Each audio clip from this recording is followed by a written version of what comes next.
ನಮಸ್ಕಾರ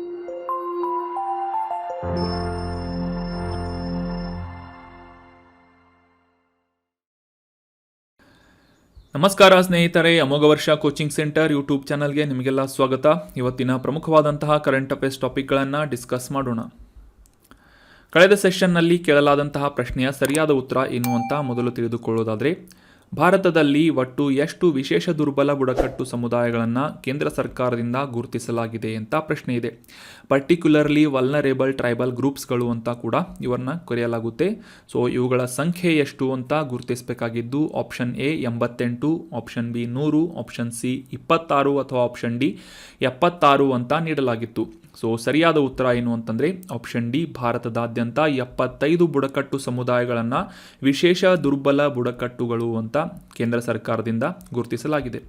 ಮುಖ್ಯವಾಗಿ ಈ ಬುಡಕಟ್ಟು ಸಮುದಾಯಗಳ ಅಭಿವೃದ್ಧಿ ಮತ್ತು ಅವುಗಳ ಒಂದು ಬೆಂಬಲವನ್ನು ಎನ್ಶೋರ್ ಮಾಡುವಂತಹ ನಿಟ್ಟಿನಲ್ಲಿ ಭಾರತದಲ್ಲಿರುವಂತಹ 705 ಪರಿಶಿಷ್ಟ ಪಂಗಡಗಳಲ್ಲಿ 75 ಬುಡಕಟ್ಟುಗಳನ್ನು ವಿಶೇಷವಾಗಿ ದುರ್ಬಲ ಬುಡಕಟ್ಟು ಗುಂಪುಗಳು ಅಂತ ಗುರುತಿಸಲಾಗಿದೆ. ಈ ಬುಡಕಟ್ಟು ಸಮುದಾಯಗಳು ಭಾರತದಾದ್ಯಂತ 17 ರಾಜ್ಯಗಳು ಮತ್ತು ಒಂದು ಕೇಂದ್ರಾಡಳಿತ ಪ್ರದೇಶದಾದ್ಯಂತ ವ್ಯಾಪಿಸಿದಂತಹ ಬುಡಕಟ್ಟು ಸಮುದಾಯಗಳಾಗಿದ್ದಾವೆ.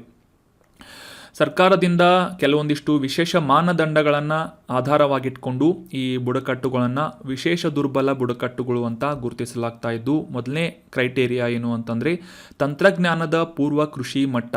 ಅಂತಂದರೆ ಆ ಬುಡಕಟ್ಟು ಸಮುದಾಯಗಳು ಅನುಸರಿಸುವಂತಹ ಯಾವುದೇ ತಂತ್ರಜ್ಞಾನದ ಸಹಾಯವಿಲ್ಲದೆ ಒಂದು ತಂತ್ರಜ್ಞಾನದ ಪೂರ್ವ ಕೃಷಿ ವ್ಯವಸ್ಥೆಯ ಒಂದು ಸ್ಥಿತಿಯನ್ನು ಹೊಂದಿದಂತಹ ಬುಡಕಟ್ಟುಗಳಾಗಿರಬೇಕು. ಎರಡನೇದು, ಕಡಿಮೆ ಮಟ್ಟದ ಸಾಕ್ಷರತೆಯನ್ನು ಹೊಂದಿದಂತಹ ಬುಡಕಟ್ಟುಗಳು. ಆಪ್ಷನ್ ಮೂರನೇ ಕ್ರೈಟೇರಿಯಾ ಏನು ಅಂತಂದರೆ ಆರ್ಥಿಕವಾಗಿ ಹಿಂದುಳಿದಿರುವಂತಹ ಬುಡಕಟ್ಟುಗಳನ್ನು ಮತ್ತು ಸತತವಾಗಿ ಕ್ಷೀಣಿಸುತ್ತಿರುವಂತಹ ಅವರ ಒಂದು ಸಂಖ್ಯೆಯ ಆಧಾರದ ಮೇಲೆ ಈ ಬುಡಕಟ್ಟುಗಳನ್ನು 75 ಬುಡಕಟ್ಟುಗಳನ್ನು ವಿಶೇಷ ದುರ್ಬಲ ಬುಡಕಟ್ಟು ಸಮುದಾಯಗಳು ಅಂತ ಗುರುತಿಸಲಾಗಿದೆ. 1975ರಲ್ಲಿ ಭಾರತ ಸರ್ಕಾರದಿಂದ ಈ ಅತ್ಯಂತ ದುರ್ಬಲ ಬುಡಕಟ್ಟು ಗುಂಪುಗಳನ್ನು ಪರ್ಟಿಕ್ಯುಲರ್ಲಿ ವಲ್ನರೇಬಲ್ ಟ್ರೈಬಲ್ ಗ್ರೂಪ್ಸ್ಗಳು ಅಂತ 52 ಗುಂಪುಗಳನ್ನು ಘೋಷಣೆ ಮಾಡಲಾಗಿತ್ತು. ಸದ್ಯಕ್ಕೆ ಭಾರತದಲ್ಲಿ 75 ಬುಡಕಟ್ಟುಗಳನ್ನು ವಿಶೇಷವಾಗಿ ದುರ್ಬಲ ಬುಡಕಟ್ಟು ಸಮುದಾಯಗಳು ಅಂತ ಗುರುತಿಸಲಾಗಿದೆ.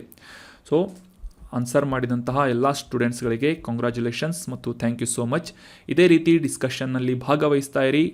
ಆನ್ಸರ್ ಗೊತ್ತಿಲ್ಲ ಅಂದರೂ ಕೂಡ ಗೆಸ್ ಮಾಡೋಕ್ಕೆ ಟ್ರೈ ಮಾಡಿ, ಅಥವಾ ಯಾವುದಾದ್ರೂ ಇನ್ಫಾರ್ಮೇಷನನ್ನು ಸರ್ಚ್ ಮಾಡಿ ಅದರ ಆನ್ಸರನ್ನು ತಿಳ್ಕೊಂಡು ಕಮೆಂಟ್ ಮಾಡೋದಕ್ಕೆ ಪ್ರಯತ್ನ ಪಡಿ ಅಂತ ಹೇಳ್ತಾ ಇವತ್ತಿನ ಪ್ರಶ್ನೆ ಏನು ಅಂತ ನೋಡೋಣ. ಆನ್ಸರ್ ಮಾಡೋದಕ್ಕೆ ಪ್ರಯತ್ನ ಪಡಿ. ಭಾರತದಲ್ಲಿ ಸುಮಾರು 12 ಹೆಕ್ಟೇರ್ ಮ್ಯಾಂಗ್ರೋವ್ ಕಾಡುಗಳನ್ನು ಉಳಿಸಲು 7 ಕಿಲೋಮೀಟರ್ ಸಮುದ್ರದೊಳಗಿನ ರೈಲು ಸುರಂಗವನ್ನು ಯಾವ ಸ್ಥಳದಲ್ಲಿ ನಿರ್ಮಿಸಲಾಗುತ್ತಿದೆ ಅಂತ ಪ್ರಶ್ನೆ ಇದೆ. ಆಪ್ಷನ್ಗಳಲ್ಲಿ gulf of Kutch, option 2 Thane creek, option 3 Mannar ಕೊಲ್ಲಿ ಅಥವಾ ಆಪ್ಷನ್ 4 ಪಾಕ್ ಜಲಸಂಧಿ ಅಂತ ಇದೆ. ನಿಮ್ಮ ಉತ್ತರಗಳನ್ನು ಕಮೆಂಟ್ ಬಾಕ್ಸ್ನಲ್ಲಿ ಕಮೆಂಟ್ ಮಾಡಬೇಕು. ಪ್ರಶ್ನೆ ಏನು ಅಂತಂದರೆ 12 ಹೆಕ್ಟೇರ್ಗಳಷ್ಟು ಮ್ಯಾಂಗ್ರೋವ್ ಕಾಡುಗಳನ್ನು ಸುರಕ್ಷಿತಗೊಳಿಸುವಂತಹ ಉದ್ದೇಶದಿಂದ ಸಮುದ್ರದೊಳಗೆ ರೈಲು ಸುರಂಗವನ್ನು ಕೊರೆಯಲಾಗ್ತಾ ಇದೆ. ಇದು ಯಾವ ಸ್ಥಳ ಅಂತ ಗುರುತಿಸಿ ಕಮೆಂಟ್ ಬಾಕ್ಸ್ನಲ್ಲಿ ಕಮೆಂಟ್ ಮಾಡಿ. ಮುಂದಿನ ಸೆಷನ್ನಲ್ಲಿ ಇದಕ್ಕೆ ಸಂಬಂಧಪಟ್ಟಂತಹ ಮಾಹಿತಿ ಮತ್ತು ಸರಿಯಾದ ಉತ್ತರವನ್ನು ತಿಳಿದುಕೊಳ್ಳೋಣ. ಇನ್ನು ಇವತ್ತಿನ ಆರ್ಟಿಕಲ್ಗೆ ಸಂಬಂಧಪಟ್ಟಂತಹ ಮೊದಲ ಪ್ರಶ್ನೆ ಏನು ಅಂತ ನೋಡೋದಾದರೆ, ಭಾರತದಲ್ಲಿ ಜವಳಿ ವಲಯಕ್ಕೆ ಸಂಬಂಧಿಸಿದಂತಹ ಕಾರ್ಮಿಕರ ಕೌಶಲ್ಯವನ್ನು ಅಭಿವೃದ್ಧಿಗೊಳಿಸುವಂತಹ ನಿಟ್ಟಿನಲ್ಲಿ ಕೇಂದ್ರ ಜವಳಿ ಸಚಿವಾಲಯದಿಂದ ಸಮರ್ಥ್ ಅನ್ನುವ ಯೋಜನೆಯನ್ನು ಯಾವ ವರ್ಷದಲ್ಲಿ ಪ್ರಾರಂಭ ಮಾಡಲಾಯಿತು ಅಂತ ಪ್ರಶ್ನೆ ಇದೆ. ಆಪ್ಷನ್ಗಳಲ್ಲಿ 2015, ಆಪ್ಷನ್ ಬಿ ಆಪ್ಷನ್ 2 2017, ಆಪ್ಷನ್ 3 2019 ಅಥವಾ ಆಪ್ಷನ್ 4 2021 ಅಂತ ಇದೆ. ಸೊ ಸರಿಯಾದ ಉತ್ತರ ಏನು ಅಂತಂದರೆ 2017ನೇ ಇಸವಿಯಲ್ಲಿ ಈ ಸಮರ್ಥ್ ಅನ್ನುವ ಯೋಜನೆಯನ್ನು ಪ್ರಾರಂಭ ಮಾಡಲಾಗಿದೆ. So option 2 is right answer. ಕಾಂಟೆಕ್ಸ್ಟನ್ನು ಮೊದಲಿಗೆ ಅರ್ಥ ಮಾಡ್ಕೊಳ್ಳೋದಾದರೆ, ಈ ಸಮರ್ಥ್ ಅನ್ನುವ ಯೋಜನೆ ಇತ್ತೀಚೆಗೆ ನ್ಯೂಸ್ನಲ್ಲಿ ಯಾಕೆ ಇತ್ತು ಅಂತ ಕಾಂಟೆಕ್ಸ್ಟನ್ನು ಅರ್ಥ ಮಾಡ್ಕೊಳ್ಳೋದಾದರೆ, ಜವಳಿ ವಲಯಕ್ಕೆ ಸಂಬಂಧಪಟ್ಟಂತೆ ಈ ಉದ್ಯಮಿಗಳಿಗೆ ಅಥವಾ ಆ ಒಂದು ಕಾರ್ಮಿಕರಿಗೆ ಟ್ರೈನಿಂಗನ್ನು ನೀಡುವಂತಹ ಕೌಶಲ್ಯ ತರಬೇತಿಯನ್ನು ನೀಡುವಂತಹ ಉದ್ದೇಶದಿಂದ ಕೇಂದ್ರ ಸರ್ಕಾರದಿಂದ ಸಮರ್ಥ್ ಅನ್ನುವ ಯೋಜನೆಯನ್ನು 2017ರಲ್ಲಿ ಪ್ರಾರಂಭ ಮಾಡಲಾಗಿತ್ತು.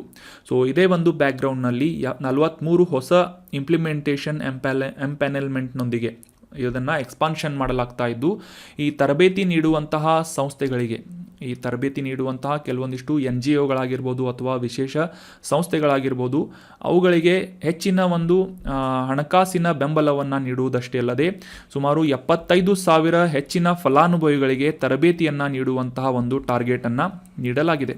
ಅಂದರೆ ಸಮರ್ಥ್ ಯೋಜನೆಯಲ್ಲಿ ಸದ್ಯಕ್ಕೆ ಈ ಒಂದು ತರಬೇತಿಯನ್ನು ಪಡೆದುಕೊಳ್ತಾ ಇದ್ದಂತಹ ಅಭ್ಯರ್ಥಿಗಳು ಅಥವಾ ಈ ಒಂದು ಕಾರ್ಮಿಕರ ಒಂದು ಕೌಶಲ್ಯಾಭಿವೃದ್ಧಿಯ ಉದ್ದೇಶದಿಂದ ಹೆಚ್ಚುವರಿಯಾದಂತಹ 75,000 ಫಲಾನುಭವಿಗಳಿಗೆ ಈ ಒಂದು 5% ಹೆಚ್ಚಿನ ನಿಧಿಯನ್ನು ಅಲಾಟ್ ಮಾಡುವುದರ ಮೂಲಕ, ಫಂಡಿಂಗ್ಸ್ಗಳನ್ನು ಅಲಾಟ್ ಮಾಡುವುದರ ಮೂಲಕ ಈ ಒಂದು ಹಣಕಾಸಿನ ಬೆಂಬಲವನ್ನು ಕೂಡ ಇನ್ಕ್ರೀಸ್ ಮಾಡಲಾಗಿದೆ ಅಂತ ಈ ಒಂದು ಸಮರ್ಥ್ ಯೋಜನೆಯ ಬಗ್ಗೆ ರೀಸೆಂಟಾಗಿ ನ್ಯೂಸ್ನಲ್ಲಿ ಪಬ್ಲಿಷ್ ಆಗಿತ್ತು.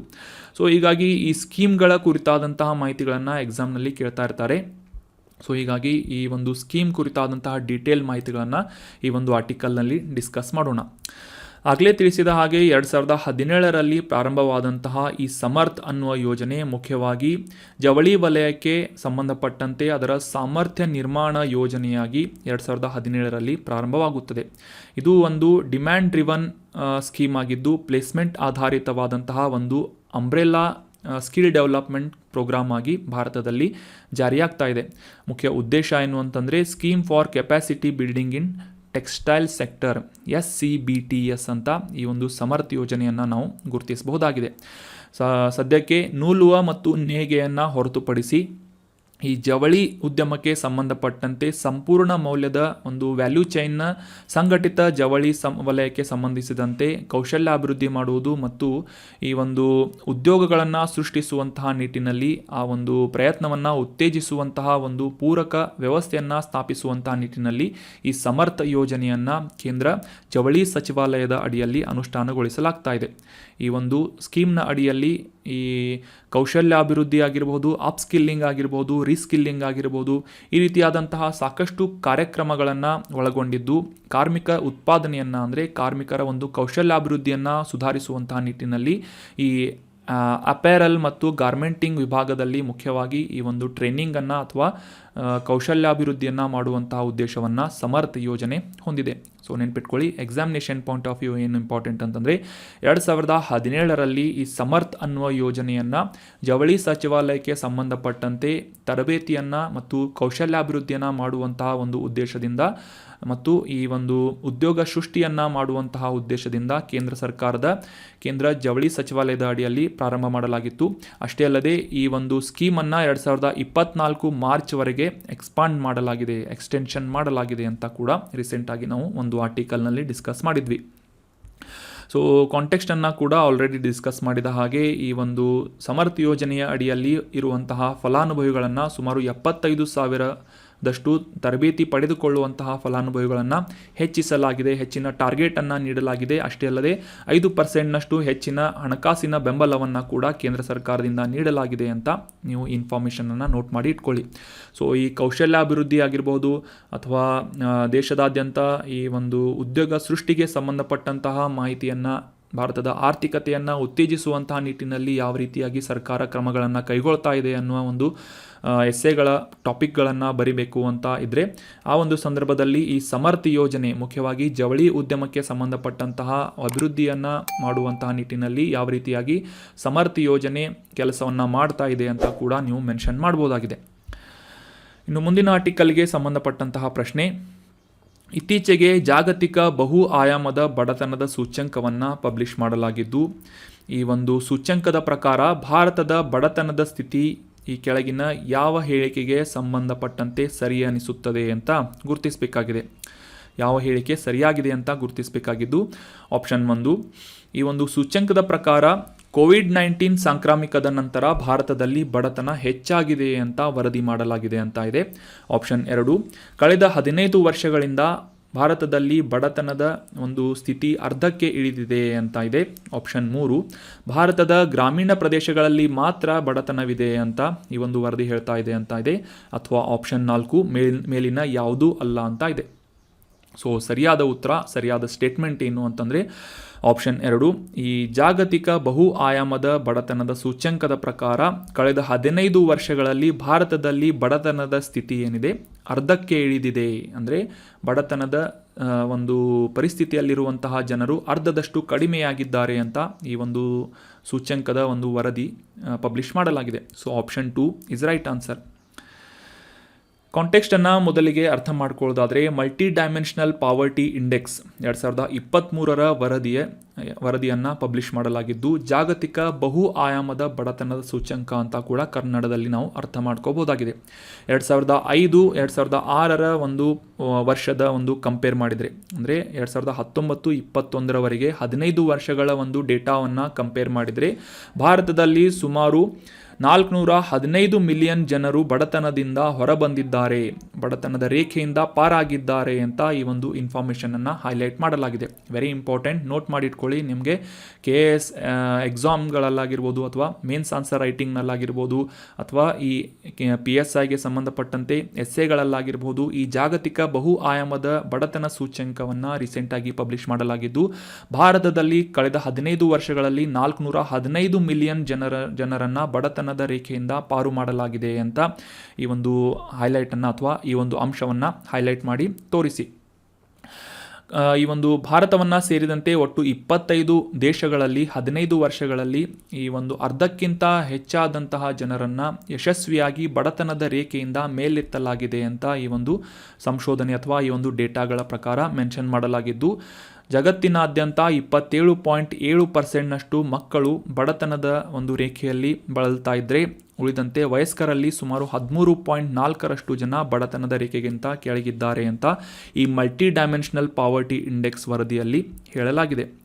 ಇನ್ನು ಜಾಗತಿಕವಾಗಿ ಪಬ್ಲಿಷ್ ಮಾಡುವಂತಹ ಈ ಒಂದು ಬಹು ಆಯಾಮದ ಬಡತನ ಸೂಚ್ಯಂಕದ ಬಗ್ಗೆ ತಿಳ್ಕೊಳ್ಳೋದಾದರೆ, 2010ನೇ ಇಸವಿಯಿಂದ ಯುನೈಟೆಡ್ ನೇಷನ್ ಡೆವಲಪ್ಮೆಂಟ್ ಪ್ರೋಗ್ರಾಮ್ ಅಥವಾ UNDP ಮತ್ತು Oxford poverty and human development initiative OPHI ಅನ್ನುವ ಈ 2 ಸಂಸ್ಥೆಗಳ ಸಹಯೋಗದಿಂದ ಈ ಜಾಗತಿಕ ಬಹು ಆಯಾಮದ ಬಡತನ ಸೂಚ್ಯಂಕವನ್ನು ಪಬ್ಲಿಷ್ ಮಾಡಲಾಗ್ತಾ ಇದೆ.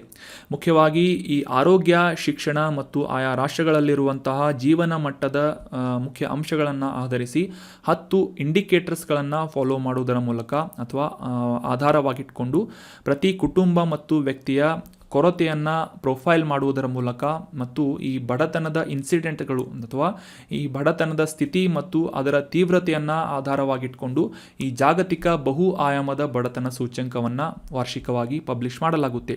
So examination point of view important ಏನು ಅಂತಂದರೆ, ಈ ಒಂದು ಮೊದಲಿಗೆ ಡಿಸ್ಕಸ್ ಮಾಡಲಾದಂತಹ ಈ ಬಡತನದ ಸ್ಥಿತಿ ಮತ್ತು ಭಾರತದಲ್ಲಾದಂತಹ ಈ ಒಂದು ಬಡತನದ ಇಳಿಕೆ ಮತ್ತು ಈ ಜಾಗತಿಕ ಬಹು ಆಯಾಮದ ಬಡತನ ಸೂಚ್ಯಂಕವನ್ನು ಪಬ್ಲಿಷ್ ಮಾಡುವಂತಹ ಸಂಸ್ಥೆಗಳಾದಂತಹ UNDP ಮತ್ತು OPHI ಬಗ್ಗೆ ನೋಟ್ ಮಾಡಿ ಇಟ್ಕೊಳ್ಳಿ. So very important. ಇನ್ನು ಮುಂದಿನ ಆರ್ಟಿಕಲ್ಗೆ ಸಂಬಂಧಪಟ್ಟಂತಹ ಪ್ರಶ್ನೆ, ಡ್ಯಾಶ್ ಮೌಲ್ಯಕ್ಕಿಂತ ಹೆಚ್ಚಿನ ಸರಕುಗಳ ಸಾಗಾಣಿಕೆಗೆ ಇ-ವೇ ಬಿಲ್ ಕಡ್ಡಾಯವಾಗಿದೆ ಅಂತ ಪ್ರಶ್ನೆ ಇದೆ. ಈ ಡ್ಯಾಶ್ನಲ್ಲಿ ತುಂಬಬೇಕಾದಂತಹ ವ್ಯಾಲ್ಯೂ ಎಷ್ಟು ಅಂತ ಗುರುತಿಸಬೇಕಾಗಿದ್ದು, ಆಪ್ಷನ್ 1 ರೂಪಾಯಿ 30,000ಕ್ಕಿಂತ ಹೆಚ್ಚಿನ ಮೌಲ್ಯ, ಆಪ್ಷನ್ 2 ರೂಪಾಯಿ 50,000ಕ್ಕಿಂತ ಹೆಚ್ಚಿನ ಮೌಲ್ಯ, ಆಪ್ಷನ್ 3 1,00,000 ರೂಪಾಯಿ, ಆಪ್ಷನ್ 4 10,000 ರೂಪಾಯಿ ಅಂತ ಇದೆ. ಸೊ ಸರಿಯಾದ ಉತ್ತರ ಏನು ಅಂತಂದರೆ ಆಪ್ಷನ್ 2 50,000 ರೂಪಾಯಿ ಮೌಲ್ಯಕ್ಕಿಂತ ಹೆಚ್ಚಿನ ಸರಕುಗಳ ಸಾಗಾಣಿಕೆಗೆ ಇ-ವೇ ಬಿಲ್ ಇದು ಕಡ್ಡಾಯವಾಗಿದೆ ಅಂತ ಒಂದು ಸ್ಟೇಟ್ಮೆಂಟ್ ಇದೆ. ಸೊ ಸರಿಯಾದ ಉತ್ತರ 50,000 ರೂಪಾಯಿಗಿಂತ ಹೆಚ್ಚಿನ ಸರಕುಗಳು. Option 2 is right answer. ಕಾಂಟೆಕ್ಸ್ಟನ್ನು ಮೊದಲಿಗೆ ಅರ್ಥ ಮಾಡ್ಕೊಳ್ಳೋದಾದರೆ, ಇತ್ತೀಚೆಗೆ ಈ GST ಕೌನ್ಸಿಲ್ ಸಭೆ ನಡೆದಿತ್ತು.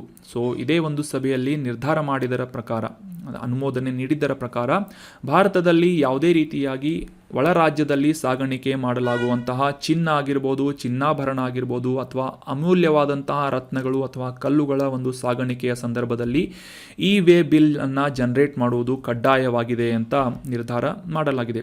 ಸೊ ಈ ಒಂದು ನಿರ್ಧಾರಕ್ಕೆ ಅನುಮೋದನೆಯನ್ನು ಕೂಡ GST ಕೌನ್ಸಿಲ್ನಿಂದ ನೀಡಲಾಗಿದೆ ಅಂತ ನ್ಯೂಸ್ನಲ್ಲಿ ಪಬ್ಲಿಷ್ ಆಗಿತ್ತು. ಸೊ ಹೀಗಾಗಿ ಈ ಇ-ವೇ ಬಿಲ್ ಅಂದರೆ ಏನು ಅಂತ ಈ ಒಂದು ಆರ್ಟಿಕಲ್ನಲ್ಲಿ ಕಾನ್ಸೆಪ್ಟನ್ನು ಡೀಟೇಲ್ ಆಗಿ ಅಂಡರ್ಸ್ಟ್ಯಾಂಡ್ ಮಾಡ್ಕೋಣ. ಎಕ್ಸಾಮ್ನಲ್ಲಿ ಕೇಳಿದ್ರು ಕೇಳಬಹುದು. ಭಾರತದಲ್ಲಿ ಅಂತರ್ರಾಜ್ಯವಾಗಿರ್ಬೋದು ಅಥವಾ ರಾಜ್ಯಗಳ ಒಳಗಾಗಿರ್ಬೋದು 50,000 ರೂಪಾಯಿಗಿಂತ ಹೆಚ್ಚಿನ ಮೌಲ್ಯದ ಸರಕುಗಳನ್ನು ಸಾಗಾಣಿಕೆ ಮಾಡುವಂತಹ ಸಂದರ್ಭದಲ್ಲಿ ಕಂಪಲ್ಸರಿಯಾಗಿ ವೇ ಬಿಲ್ ಅಥವಾ ಎಲೆಕ್ಟ್ರಾನಿಕ್ ವೇ ಬಿಲ್ಲನ್ನು ಪಡೆದುಕೊಳ್ಳುವುದು ಅವಶ್ಯಕವಾಗಿರುತ್ತೆ. ಇದರಲ್ಲಿ ಅಂದರೆ ಈ ವೇ ಬಿಲ್ನಲ್ಲಿ ಆ ಒಂದು ಸರಕಿನ ಮಾಹಿತಿ ಮತ್ತು ರವಾನೆದಾರರ ಮಾಹಿತಿ, ಆ ಒಂದು ಸರಕನ್ನು ಸ್ವೀಕರಿಸುವವರ ಮಾಹಿತಿ ಮತ್ತು ಅದನ್ನು ಸಾಗಾಣಿಕೆ ಮಾಡುವ ಅಥವಾ ಟ್ರಾನ್ಸ್ಪೋರ್ಟ್ ಮಾಡುವಂತಹ ವ್ಯಕ್ತಿಯ ಅಥವಾ ಕಂಪನಿಗಳ ವಿವರಗಳನ್ನು ಮೆನ್ಷನ್ ಮಾಡಲಾಗಿರುತ್ತೆ. ಸೊ ಇದನ್ನು ಎಲೆಕ್ಟ್ರಾನಿಕ್ ಆಗಿ ಕೂಡ ಜನರೇಟ್ ಮಾಡಬಹುದಾಗಿರುತ್ತೆ.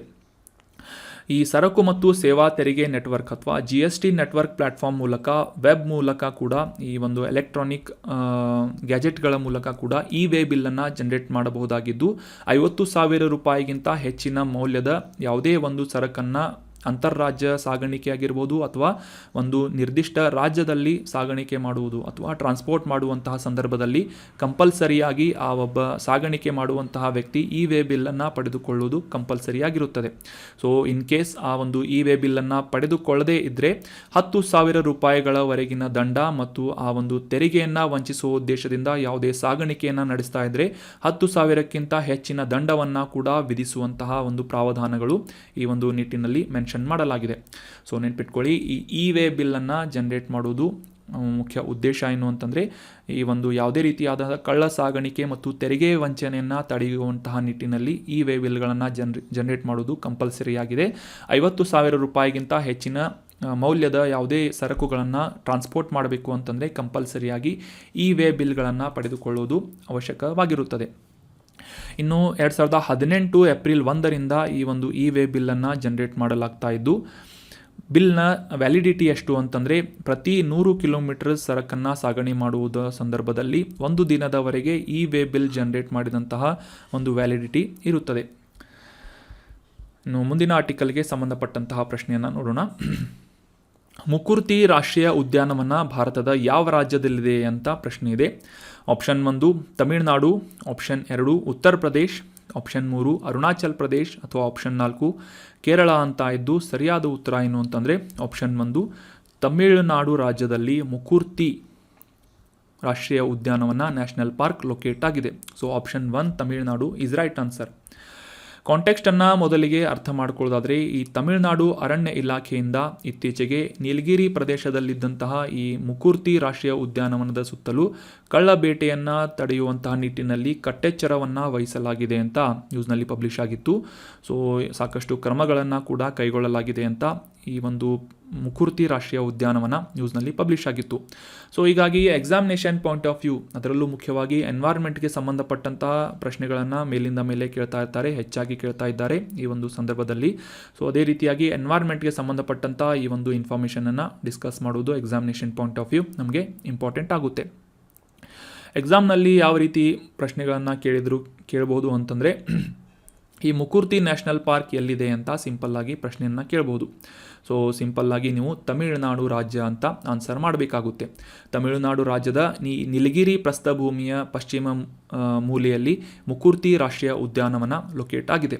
ಸೊ ನಮಗೆಲ್ಲ ಗೊತ್ತಿರುವ ಹಾಗೆ ಈ ನೀಲಗಿರಿ ಜೀವಗೋಳ ಮೀಸಲು ಪ್ರದೇಶ ಅಥವಾ ನೀಲಗಿರಿ ಬಯೋಸ್ಫಿಯರ್ ರಿಸರ್ವ್ನ ಒಂದು ಭಾಗವಾಗಿ ಈ ಮುಕುರ್ತಿ ರಾಷ್ಟ್ರೀಯ ಉದ್ಯಾನವನ ತಮಿಳುನಾಡು ರಾಜ್ಯದಲ್ಲಿ ಲೊಕೇಟ್ ಆಗಿದೆ. ಈ ತಮಿಳುನಾಡಿನ ಮುದುಮಲೆ ರಾಷ್ಟ್ರೀಯ ಉದ್ಯಾನವನ ಮತ್ತು ಕೇರಳದ ಸೈಲೆಂಟ್ ವ್ಯಾಲಿ ರಾಷ್ಟ್ರೀಯ ಉದ್ಯಾನವನದ ನಡುವೆ ಸ್ಯಾಂಡ್ವಿಚ್ ಆಗಿ ಆ ಒಂದು ಪ್ರದೇಶದಲ್ಲಿ ಮುಕುರ್ತಿ ರಾಷ್ಟ್ರೀಯ ಉದ್ಯಾನವನ ಲೊಕೇಟ್ ಆಗಿರುವುದನ್ನು ನಾವು ಕಾಣಬಹುದಾಗಿದೆ. 1982ರಲ್ಲಿ ವನ್ಯಜೀವಿ ಅಭಯಾರಣ್ಯವೊಂದು ಘೋಷಿಸಲ್ಪಟ್ಟಂತಹ ಮುಕುರ್ತಿ ರಾಷ್ಟ್ರೀಯ ಉದ್ಯಾನವನ ನಂತರ 1990ರಲ್ಲಿ ರಾಷ್ಟ್ರೀಯ ಉದ್ಯಾನವನವಾಗಿ ರಿನ್ಯುವೇಷನನ್ನು ಪಡೆದುಕೊಳ್ಳುತ್ತದೆ. ಮುಖ್ಯವಾಗಿ ಈ ಒಂದು ಪ್ರದೇಶದಲ್ಲಿ ವಾಸಿಸುವಂತಹ ಈ ಒಂದು ನೀಲಗಿರಿ ಟಹರ್ ಅನ್ನುವ ಈ ಒಂದು ವಿಶೇಷ ಜಾತಿಯ ಪ್ರಭೇದವನ್ನು ರಕ್ಷಿಸುವಂಥ ನಿಟ್ಟಿನಲ್ಲಿ ಈ ಮುಕುರ್ತಿ ರಾಷ್ಟ್ರೀಯ ಉದ್ಯಾನವನ ಸಾಕಷ್ಟು ಮಹತ್ವದ ಪಾತ್ರವನ್ನು ವಹಿಸ್ತಾ ಇದೆ. ಯುನೆಸ್ಕೋದ ವಿಶ್ವ ಪರಂಪರೆಯ ತಾಣವಾಗಿ ಗುರುತಿಸಲ್ಪಟ್ಟಂತಹ ಈ ನೀಲಗಿರಿ ಟಹರ್ ರಾಷ್ಟ್ರೀಯ ಉದ್ಯಾನವನ ಅಂತ ಕರೆಸಿಕೊಳ್ತಾ ಇದ್ದಂತಹ ಪ್ರದೇಶ ಮುಕುರ್ತಿ ರಾಷ್ಟ್ರೀಯ ಉದ್ಯಾನವನವಾಗಿದ್ದೆ. ನಂತರ ಇದರ ಹೆಸರನ್ನು ಬದಲಾಯಿಸಿ ನೀಲಗಿರಿ ಟಹರ್ ಅನ್ನುವ ಹೆಸರನ್ನು ಬದಲಾಯಿಸಿ ಮುಕುರ್ತಿ ರಾಷ್ಟ್ರೀಯ ಉದ್ಯಾನವನ ಅಂತ ಇದನ್ನು ರಿನೇಮ್ ಮಾಡಲಾಯಿತು. ಈ ಮುಕುರ್ತಿ ರಾಷ್ಟ್ರೀಯ ಉದ್ಯಾನವನ ತನ್ನ ಹೆಸರನ್ನು ಪಡೆದುಕೊಳ್ಳುವುದಕ್ಕೆ ಮುಖ್ಯ ಉದ್ದೇಶ ಏನು ಅಂತಂದರೆ ಈ ಒಂದು ಪ್ರದೇಶದಲ್ಲಿರುವಂತಹ ಸುಮಾರು 2554 ಮೀಟರ್ ಅಂದರೆ 2.5 ಕಿಲೋಮೀಟರ್ಗೂ ಹೆಚ್ಚಿನ ಒಂದು ಎತ್ತರದ ಶಿಖರವಾದಂತಹ ಮುಕುರ್ತಿ ಶಿಖರ ಈ ಒಂದು ಪ್ರದೇಶದಲ್ಲಿರುವುದರಿಂದ ಈ ಒಂದು ರಾಷ್ಟ್ರೀಯ ಉದ್ಯಾನವನಕ್ಕೆ ಮುಕುರ್ತಿ ನ್ಯಾಷನಲ್ ಪಾರ್ಕ್ ಅಂತ ಹೆಸರನ್ನು ಇಡಲು ಕಾರಣವಾಗಿದೆ. ನೀಲಗಿರಿ ಬೆಟ್ಟಗಳಲ್ಲಿ 4ನೇ ಅತಿ ಎತ್ತರದ ಶಿಖರವಾಗಿ ಈ ಮುಕುರ್ತಿ ಶಿಖರ ಗುರುತಿಸಿಕೊಳ್ಳುತ್ತೆ. ಸೊ ಇಲ್ಲಿ ಒಂದು ಸಪ್ಲಿಮೆಂಟರಿ ಕ್ವಶನ್ ನಿಮಗೆ, ನೀಲಗಿರಿ ಬೆಟ್ಟಗಳಲ್ಲಿ ಅತಿ ಎತ್ತರದ ಅಥವಾ ವೆಸ್ಟರ್ನ್ ಅಥವಾ ಈ ಪಶ್ಚಿಮ ಘಟ್ಟಗಳಲ್ಲಿ ಅತಿ ಎತ್ತರದ ಶಿಖರ ಯಾವುದು ಅಂತ ತಿಳ್ಕೊಂಡು ಕಮೆಂಟ್ ಬಾಕ್ಸ್ನಲ್ಲಿ ಕಮೆಂಟ್ ಮಾಡಿ. ಆಲ್ರೆಡಿ ನೀವೆಲ್ಲ ಇದನ್ನು ಓದಿರ್ತೀರಿ, ನಿಮಗೆಲ್ಲ ನೆನಪಿದೆ ಅಂತ ಅನ್ಕೋತೀನಿ. ವೆಸ್ಟರ್ನ್ ಘಾಟ್ ಅಥವಾ ಪಶ್ಚಿಮ ಘಟ್ಟಗಳಲ್ಲಿ ಅತಿ ಎತ್ತರವಾದಂತಹ ಶಿಖರ ಯಾವುದು ಅಂತ ತಿಳ್ಕೊಂಡು ಕಮೆಂಟ್ ಬಾಕ್ಸ್ನಲ್ಲಿ ಕಮೆಂಟ್ ಮಾಡಬೇಕು. ಇನ್ನು ಮುಕುರ್ತಿ ರಾಷ್ಟ್ರೀಯ ಉದ್ಯಾನವನದ ಬಗ್ಗೆ ತಿಳ್ಕೊಳ್ಳೋದಾದರೆ, ಇಲ್ಲಿ ಮುಖ್ಯವಾಗಿ ಪೈಕಾರ ಮತ್ತು ಕುಂದಾ ನದಿಗಳು ಹರಿಯುವುದನ್ನು ನಾವು ಗುರುತಿಸಬಹುದಾಗಿದ್ದು, ಹಲವಾರು ದೀರ್ಘಕಾಲಿಕ ಹಳ್ಳಗಳು, ತೊರೆಗಳು ಕೂಡ ಈ ಉದ್ಯಾನವನದಲ್ಲಿ ಹುಟ್ಟಿ ಮುಂದೆ ಭವಾನಿಪುಳ ಅನ್ನುವ ಒಂದು ನದಿಯನ್ನು ಸೇರಿ ಹರಿಯುವಂತಹ ಒಂದು ಸ್ಥಿತಿಯನ್ನು ನಾವು ಮುಕುರ್ತಿ ರಾಷ್ಟ್ರೀಯ ಉದ್ಯಾನವನದಲ್ಲಿ ಕಾಣಬಹುದಾಗಿದೆ. So examination point of view important ಏನು ಅಂತಂದರೆ, ಈ ನೀಲಗಿರಿ ತಹರ್ ಬಗ್ಗೆ ಕೂಡ ನಾವು ಸಾಕಷ್ಟು ಬಾರಿ ಓದಿದ್ದೇವೆ. ಅದೇ ರೀತಿಯಾಗಿ ತಮಿಳುನಾಡಿನಲ್ಲಿ ಲೊಕೇಟ್ ಆಗಿರುವಂತಹ ರಾಷ್ಟ್ರೀಯ ಉದ್ಯಾನವನ ಮುಕುರ್ತಿ ರಾಷ್ಟ್ರೀಯ ಉದ್ಯಾನವನ ಆಗಿದೆ. That was all about today's discussion. ಈ ಕಂಟೆಂಟನ್ನು ನಿಮ್ಮ ಎಲ್ಲ ಫ್ರೆಂಡ್ಸ್ಗಳ ಜೊತೆ ಶೇರ್ ಮಾಡಿ. ಅದಕ್ಕಿಂತ ಮುಂಚೆ ಮತ್ತೊಮ್ಮೆ ಈ ಒಂದು ಆರ್ಟಿಕಲ್ಸ್ಗಳನ್ನು ರಿವೈಸ್ ಮಾಡ್ಕೊಂಡು ಬಿಡೋಣ. ಮೊದಲನೇ ಆರ್ಟಿಕಲ್ನಲ್ಲಿ ಜವಳಿ ಉದ್ಯಮಕ್ಕೆ ಸಂಬಂಧಪಟ್ಟಂತೆ ಈ ತರಬೇತಿಯನ್ನು ನೀಡುವಂತಹ ಉದ್ದೇಶದಿಂದ ಮತ್ತು ಉದ್ಯೋಗ ಸೃಷ್ಟಿಯ ಉದ್ದೇಶದಿಂದ ಸಮರ್ಥ್ ಅನ್ನುವ ಯೋಜನೆಯನ್ನು ಪ್ರಾರಂಭ ಮಾಡಲಾಗಿತ್ತು 2017ರಲ್ಲಿ ಅಂತ ಡೀಟೇಲ್ ಆಗಿ ಈ ಒಂದು ಯೋಜನೆಯ ಕುರಿತಾಗಿ ಡಿಸ್ಕಸ್ ಮಾಡಿದ್ವಿ. ನಂತರದ ಆರ್ಟಿಕಲ್ನಲ್ಲಿ ಈ ಜಾಗತಿಕ ಬಹು ಆಯಾಮದ ಬಡತನದ ಸೂಚ್ಯಂಕದ ವರದಿಯನ್ನು ಡೀಟೇಲ್ ಆಗಿ ಅನಲೈಸ್ ಮಾಡಿದ್ವಿ. ಅದೇ ರೀತಿಯಾಗಿ ಭಾರತದಲ್ಲಿ ಕಳೆದ 15 ವರ್ಷಗಳಲ್ಲಿ ಅರ್ಧಕ್ಕೂ ಹೆಚ್ಚು ಬಡತನದ ರೇಖೆಗಿಂತ ಕಡಿಮೆ ಇರುವಂತಹ ಜನರನ್ನು ಮೇಲೆತ್ತಲಾಗಿದೆ, ಬಡತನ ರೇಖೆಯಿಂದ ಮೇಲೆತ್ತಲಾಗಿದೆ ಅಂತ ಡೀಟೇಲ್ ಆಗಿ ಡಿಸ್ಕಸ್ ಮಾಡಿದ್ವಿ. ನಂತರದ ಆರ್ಟಿಕಲ್ನಲ್ಲಿ ಈ ವೇ ಬಿಲ್ ಕುರಿತಾದಂತಹ ಡೀಟೇಲ್ ಮಾಹಿತಿಗಳನ್ನು ಡಿಸ್ಕಸ್ ಮಾಡಿದ್ವಿ. ನಂತರದ ಆರ್ಟಿಕಲ್ನಲ್ಲಿ ಎನ್ವೈರ್ಮೆಂಟ್ಗೆ ಸಂಬಂಧಪಟ್ಟಂತಹ ಮುಕುರ್ತಿ ರಾಷ್ಟ್ರೀಯ ಉದ್ಯಾನವನ ತಮಿಳುನಾಡಿನಲ್ಲಿದೆ ಮತ್ತು ಇದರ ವಿಶೇಷತೆಗಳನ್ನು ಕೂಡ ಅಂಡರ್ಸ್ಟ್ಯಾಂಡ್ ಮಾಡ್ಕೊಂಡ್ವಿ. So that was all about today's discussion. ಈ ಕಂಟೆಂಟನ್ನು ನಿಮ್ಮ ಎಲ್ಲ ಫ್ರೆಂಡ್ಸ್ಗಳ ಜೊತೆ ಶೇರ್ ಮಾಡಿ. Thank you so much for joining the discussion. Have a nice day.